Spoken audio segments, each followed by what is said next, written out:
Well, once again, we are back. I think at least I just woke up. I think we both what did we both just wake I'm up? pretty. So I woke up.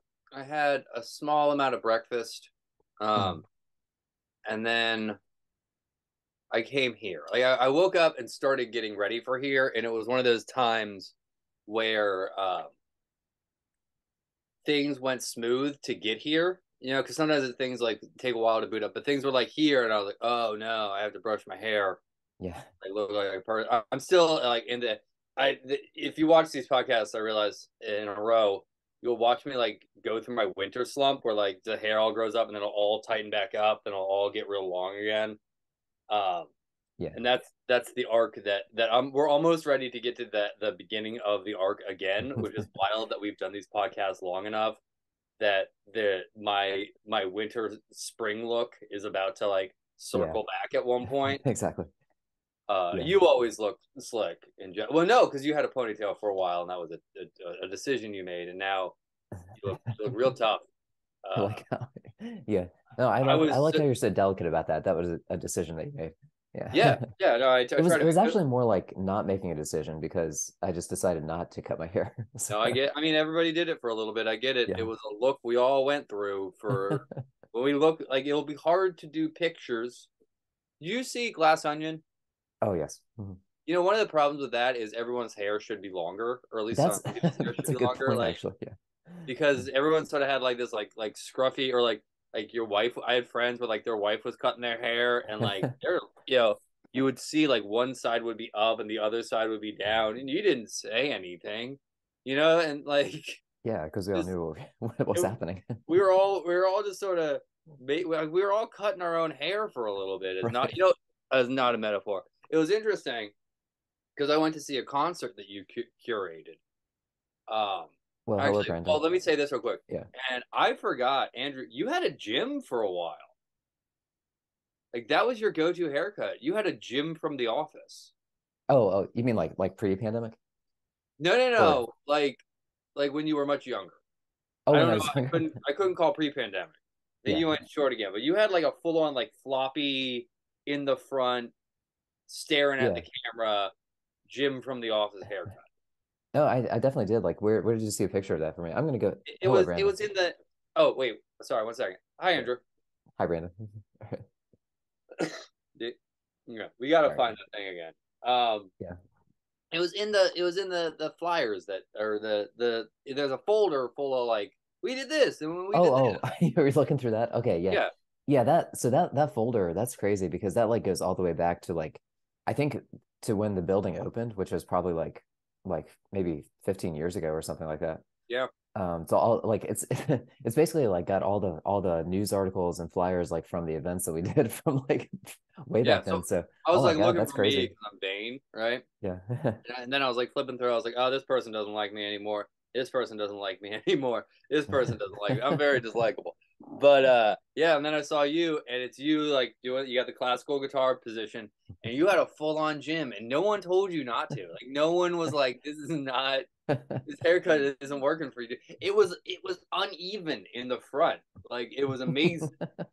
Like like you look like you went to a barber and you handed him a picture of Jim and you went, I want this, and they went, of course. And then they did that for you. Yeah, I wonder. I need to find that picture now. I definitely want to check it out Yeah, since, it's since in we're there on all and that. it's a fact. If you find it, send me a picture of it. Yeah. I And mean, then there's got to be a whole bunch of like really random photos in there. yeah. Just Oh, just not just absolutely. of me, just of everybody. Just So, just of time passing by, of yeah. just turbulent times in people's lives. And like, yeah, so you have that full on gym, and I almost took a picture of it, but I was like, had the thought of like, is this like now that we're talking about it, it's okay, but because like there wasn't a hey, you can take pictures of this book, just a dude, and I was looking, had a rough week, and I showed up early accidentally straight from Yeah. work, so Yes, that's I fair. was in like I'm in Yeah, this and like huge a yellow sweatshirt. sweater Yeah. and like short shorts, and I look like garbage because I've gone through a really bad week, going to dealing with stuff like medical stuff, and and I have like a stain on my shirt because I dropped coffee on it, and then like where you work is pretty intense. There's a dude like taking pictures of a book. I was like, that's a bad look. That's a bad look. You don't want that look, buddy.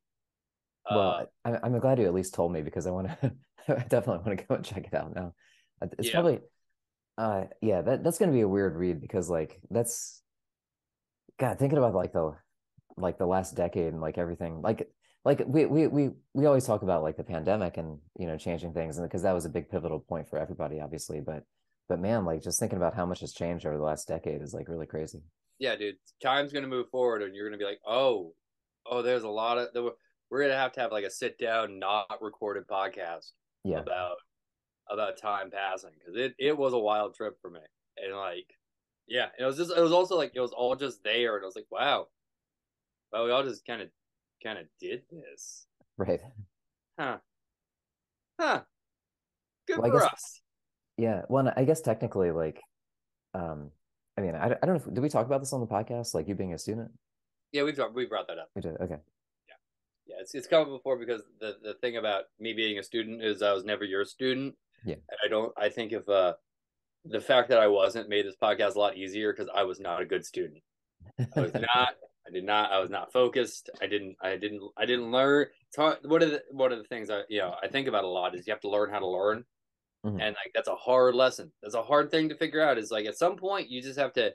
I think everyone should like have to take a philosophy class, Mhm. and then every time they're like, "Well, Well, when Kant said this, what did you go? Shut up. He's dead. He's dead.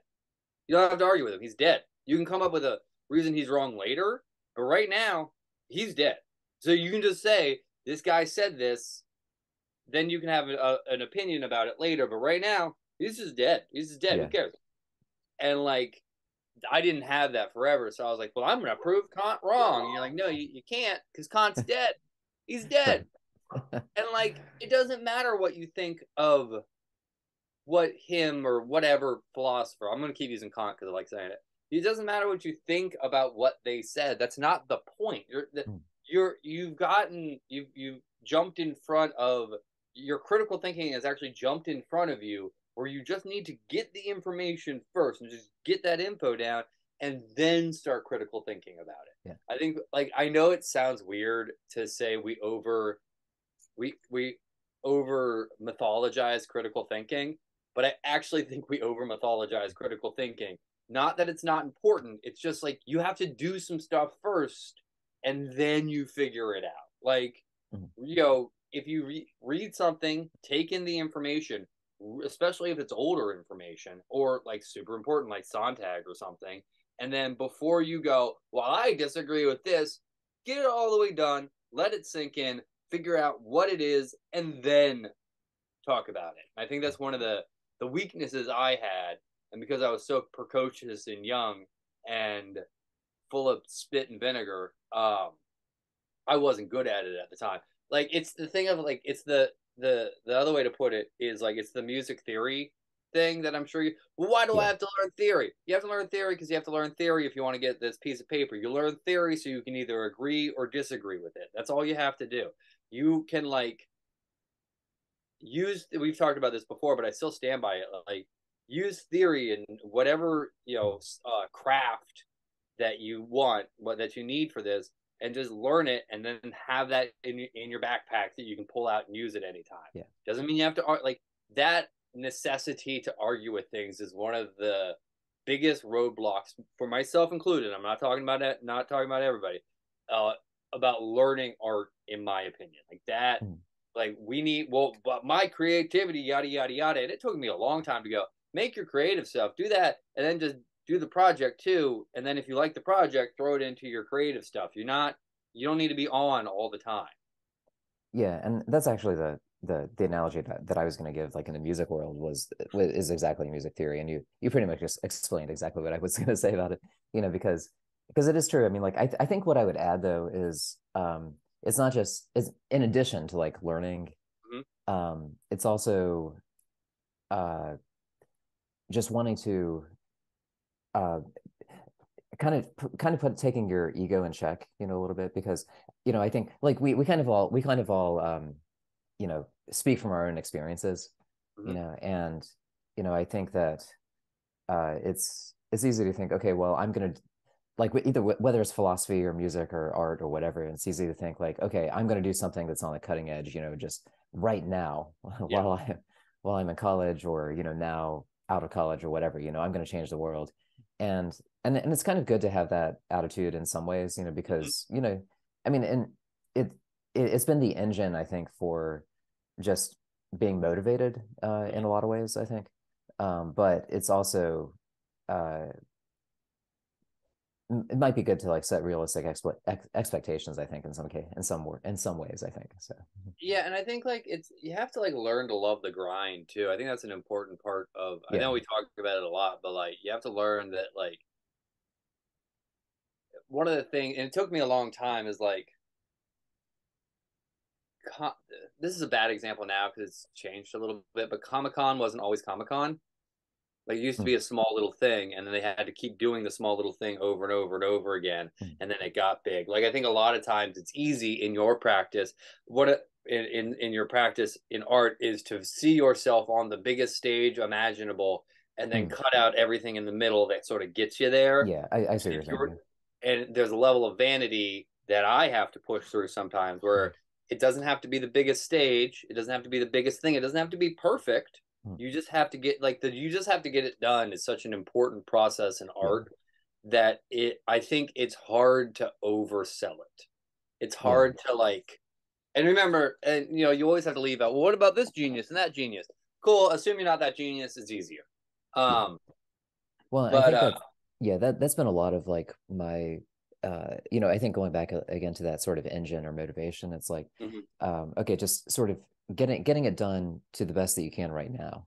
Yeah. And then okay, and a lot of this is sort of in retrospect, because it's like, okay, there's a certain concert we do, and then okay, I want to add this or change this next time, and then next time you can add that, and it's like, okay, well, and then at that concert I figured out, okay, well, let's do something new, in addition to Mhm. that. And it's like this very incremental sort of thing. I think one of the toughest things about working in art, which both of Mm, us do, unfortunately, and have for most of our lives, yeah. in one way or another. Well, but one of the toughest things about working in art is the same arrogance that gets you in the door is the arrogance that will stop your process over and over and over again. Hmm.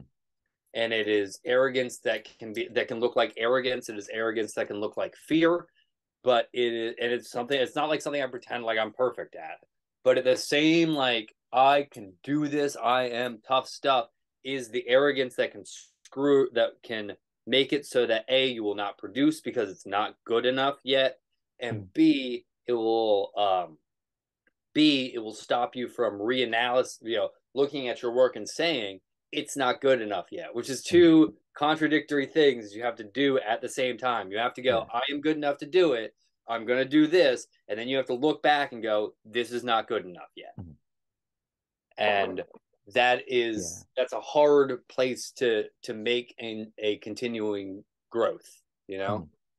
And like you kind of have to continually grow, which is a pain. It's a pain. You should just be able to get good enough and then just stop. That's the goal. That's the actual goal. Yeah, exactly, like that. Yeah, well, like when do you stop? Like when are You you good don't. enough? You stop when you're dead. Yeah, exactly. Yeah, you Well, stop. and one of the things that I've kind of noticed about some friends who are not I've what's interesting is that I've started to become a little bit more social over the Mistake. last few Mistake. months. Yeah. and I've it's been nice because I made some friends that are outside of the music and art world, Mm-hmm. and so getting to know them is really nice. Um, with some of them, I notice there is a certain confidence that I don't see with musicians and artists.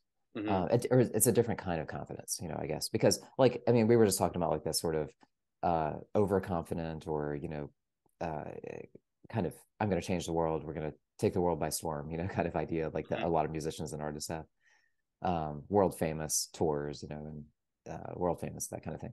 Mm-hmm. And that's more sort of like a narcissistic kind of Yeah, confidence, I think. um absolutely.